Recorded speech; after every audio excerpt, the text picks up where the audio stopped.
Hello friends, welcome to knowledge reference. তো আজকে সায়েন্সের যে টপিকটি আলোচনা করব চলন ও গমন সম্পর্কে, যা তোমাদের আপকামিং ডাব্লিউবিপিএসসির যে কোনো এক্সামের জন্য অনেক গুরুত্বপূর্ণ। তো অবশ্যই প্রথম থেকে শেষ পর্যন্ত দেখবে। আর তোমরা যদি নতুন হয়ে থাকো অবশ্যই এই চ্যানেলটি সাবস্ক্রাইব করবে। তো চলো কথা না বাড়িয়ে শুরু করছি চলন ও গমন থেকে সেরা কিছু গুরুত্বপূর্ণ প্রশ্নোত্তর। তো দেখো, প্রথমে দেখে নেব গমনে সক্ষম উদ্ভিদ কারা রয়েছে। যে সমস্ত উদ্ভিদ গমনে সক্ষম সে সমস্ত উদ্ভিদগুলো হলো ক্লেমাইডোমোনাস, ভলভোক্স, ডায়াটম। ক্লেমাইডোমোনাস, ভলভোক্স আর ডায়াটম এরা কিন্তু গমনে সক্ষম উদ্ভিদ।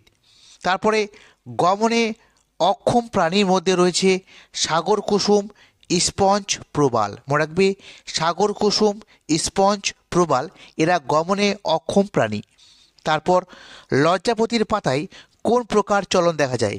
মোস্ট ইম্পর্টেন্ট, মনে রাখবে সিসমোন্যাস্টি চলন। ঠিক আছে, সিসমোন্যাস্টি চলন লজ্জাপতির পাতায় কিন্তু স্পর্শ করলে পাতাটা অটোমেটিক বন্ধ হয়ে যায়, এটাই কিন্তু সিসমোন্যাস্টি চলনের উদাহরণ। তারপর দেখো অ্যামিবার গমন অঙ্গের নাম কি? ইম্পর্টেন্ট, তো এটা হচ্ছে ক্ষণপথ বা সিউডোপোডিয়া। ক্ষণপথ বা সিউডোপোডিয়া হলো অ্যামিবার গমন অঙ্গ।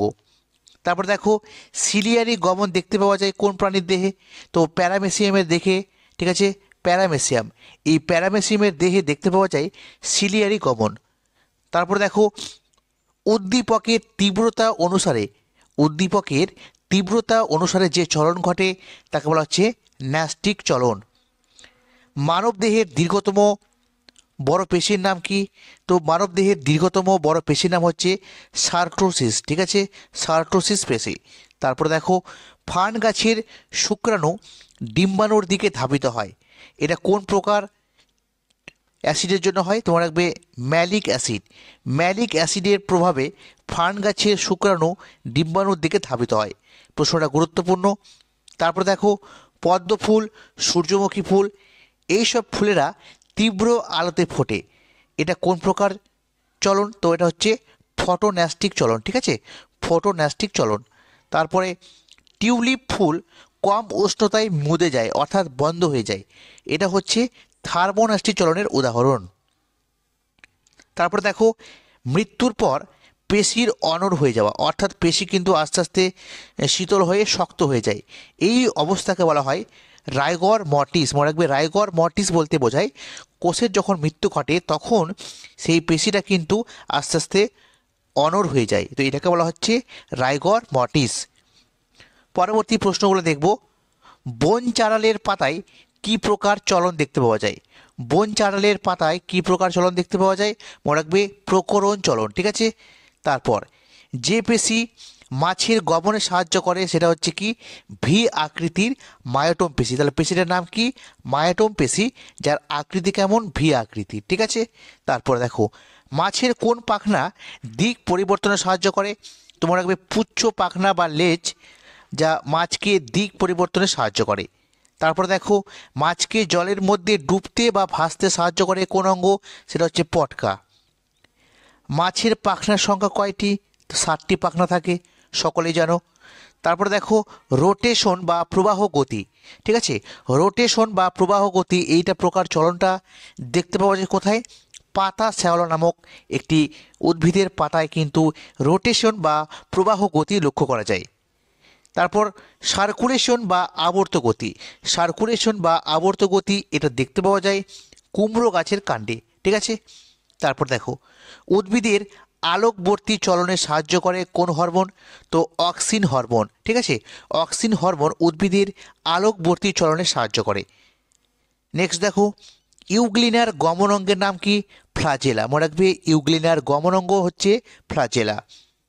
পায়রার পুচ্ছ পালক, ঠিক আছে, যাকে আমরা বলা হচ্ছে রেক্ট্রিসেস।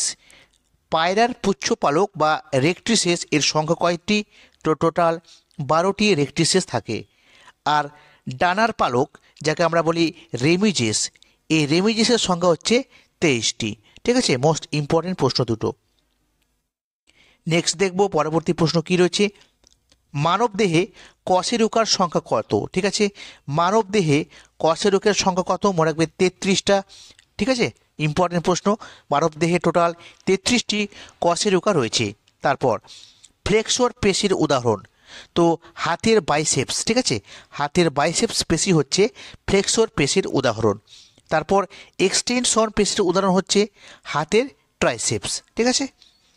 মস্তিষ্কের কোন অংশ গমনে সাহায্য করে, ঠিক আছে, তো গমনে সাহায্য করে লঘু মস্তিষ্ক, অর্থাৎ মানব যখন গমন করে তখন সেই গমনে লঘু মস্তিষ্ক কী করে, তার গমনের যে ভারসাম্যটা, ঠিক আছে, সেটা নিয়ন্ত্রণ করতে সাহায্য করে। তারপর কানের কোন অংশ, ঠিক আছে, ভারসাম্য নিয়ন্ত্রণ করে সাহায্য করে, গমন করার সময় ভারসাম্য নিয়ন্ত্রণে সাহায্য করে, সেটা হচ্ছে অর্ধচন্দ্রাকার নালী, ঠিক আছে, অর্ধচন্দ্রাকার, এটা চন্দ্রাকার হবে, অর্ধচন্দ্রাকার নালী। তারপর দেখো কেঁচোর গমনাঙ্গের নাম কি, সিটা, কেঁচোর গমনাঙ্গের নাম হচ্ছে সিটা। তারপর দেখো হাইড্রার গমনাঙ্গের নাম কি, কর্সিকা, ঠিক আছে। মাছের দেহে জলের প্লবতা সাহায্যকারী অঙ্গ হচ্ছে পটকা, পটকা কী করে, প্লবতাকে রক্ষা করতে সাহায্য করে। সামুদ্রিক কচ্ছপ এবং তিমির গমনাঙ্গের নাম কি, ফ্লিপার, ঠিক আছে, ফ্লিপারের সাহায্যে কিন্তু সামুদ্রিক কচ্ছপ এবং তিমি মাছ গমন করতে পারে, ঠিক আছে। তারপর শামুক ও ঝিনুকের গমনাঙ্গের নাম কি, তো মাংসল পথ, মাংসল পথ হয়ে যাবে শামুক ও ঝিনুকের গমন অঙ্গের নাম। পরবর্তী প্রশ্ন দেখব, মানব দেহের কোন অঙ্গ র্যাডারের কাজ করে, সরি এটা প্রশ্নটা একটু মিস্টেক হয়েছে, মানব দেহের নয়, এটা হয়ে যাবে মাছের দেহে, ঠিক আছে। মাছের দেহের কোন অংশ রেডারের কাজ করে, তো মনে রাখবে এটা হয়ে যাবে পার্শ্বরেখা, ঠিক আছে।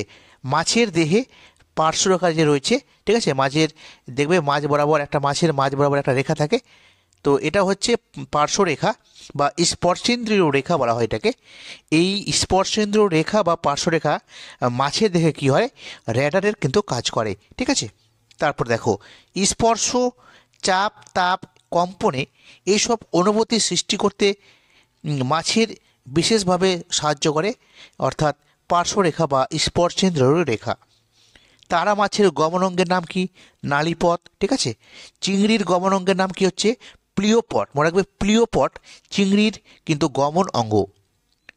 তারপরে দেখো মানব দেহের সবচেয়ে ছোট পেশির নাম কি, তো স্টেপিডিয়াস পেশি, যা মানব দেহের কর্ণে অবস্থান করে, একে অনেক সময় ঠিক আছে আমরা দেখব যে ছোট যদি বলা হয় হাড় তাহলে হবে স্টেপিস হাড়, আর পেশি বললে হবে স্টেপিডিয়াস, অবশ্যই কিন্তু গুলোবে না, ওই স্টেপিস থেকে কিন্তু স্টেপিডিয়াস এসছে, হ্যাঁ। তো ডিয়াসটা হচ্ছে পেশি, আর স্টেপিস হচ্ছে সবথেকে ক্ষুদ্রতম হাড়। তারপর দেখো উদ্ভিদ অঙ্গের চলনে সাহায্য করে, ঠিক আছে, তো উদ্ভিদ অঙ্গের চলনে যে উদ্দীপকের, ঠিক আছে, উদ্দীপকের গতিপথ অনুসারে যে চলন হয় তাকে বলা হচ্ছে ট্রপিক চলন। আর উদ্ভিদ অঙ্গের চলন যখন উদ্দীপকের প্রভাবে ঘটে তখন তাকে বলা হচ্ছে ট্যাকটিক চলন। আর উদ্ভিদ অঙ্গের চলন যখন উদ্দীপকের তীব্রতা অনুযায়ী হয় তাকে বলা হচ্ছে ন্যাস্টিক। মনে রাখবে যদি গতিপথ বলে তাকে হবে ট্রপিক চলন, আর উদ্দীপকের প্রভাব যদি বলে তাকে হবে ট্যাকটিক চলন, আর তীব্রতা বললে হয়ে যাবে ন্যাস্টিক চলন, ঠিক আছে। তারপর দেখো মানব দেহের সবচেয়ে বড় হাড়ের নাম কি, তো ফিমার। তারপরে মানব দেহের সবচেয়ে ছোট হাড় কি, স্টেপিস, একটু আগেই বললাম। বল ও সকেট অস্থিসন্ধি, ঠিক আছে, বল ও সকেট অস্থিসন্ধি, এটা উদাহরণ হচ্ছে কাত ও নিতম্বের সন্ধি, কাত ও নিতম্বের সন্ধি হচ্ছে বল ও সকেট সন্ধির কিন্তু উদাহরণ। নেক্সট দেখব হিঞ্চ অস্থিসন্ধি, ঠিক আছে, হিঞ্চ অস্থিসন্ধির উদাহরণ হচ্ছে হাঁটুর সন্ধি, ঠিক আছে, যা সবচেয়ে বড় অস্থিসন্ধি, হাঁটুর সন্ধি। নেক্সট দেখো পিভেট অস্থিসন্ধির উদাহরণ হচ্ছে ঘাড় বা গলার সন্ধি, পিভেট সন্ধির উদাহরণ হচ্ছে ঘাড় বা গলার সন্ধি। তারপর কোন প্রাণীর বহিঃকঙ্কাল গমনে সাহায্য করে, তো এটা হচ্ছে আরশোলা বা কাঁকড়া, ঠিক আছে, আরশোলা বা কাঁকড়ার কিন্তু বহিঃকঙ্কাল রয়েছে যা কিন্তু এই গমনে বিশেষভাবে সাহায্য করে। তারপর মানব দেহের বৃহত্তম পেশির নাম কি, সেটা হবে গ্লুটিয়াস ম্যাক্সিমাস, ঠিক আছে, গ্লুটিয়াস ম্যাক্সিমাস মানব দেহের বৃহত্তম পেশির নাম, ঠিক আছে।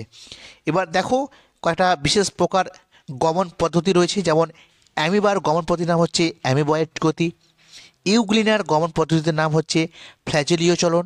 তারপর হচ্ছে প্যারামেসিয়ামের গমন পদ্ধতির নাম হচ্ছে সিলিয়ারি গমন। ঠিক আছে, এটা মোস্ট ইম্পর্টেন্ট, ভালো করে জেনে রাখবে। আর এবার দেখো, কেমো কথার অর্থ হচ্ছে রাসায়নিক, ফোটো কথার অর্থ হচ্ছে আলো, হাইড্রো কথার অর্থ হচ্ছে জল, জিও কথার অর্থ হচ্ছে অভিকর্ষ, থার্মো কথার অর্থ হচ্ছে উষ্ণতা, আর নিকটি কথার অর্থ হচ্ছে আলো ও উষ্ণতা, এবং সিসমো কথার অর্থ হচ্ছে স্পর্শ ও ঘর্ষণ। এগুলো বলার কারণ হচ্ছে, মনে করো তোমাকে দিয়ে দিল ফটোন্যাস্টি, কেমোন্যাস্টি, ফটোট্যাকটিক, কেমোটেকটিক, হাইড্রোট্রপিক। ঠিক আছে, তো এই কথাগুলো যুক্ত করে কিন্তু তোমাকে ট্রপিক চলন, ট্যাকটিক চলন, ন্যাস্টিক চলন দিতে পারে।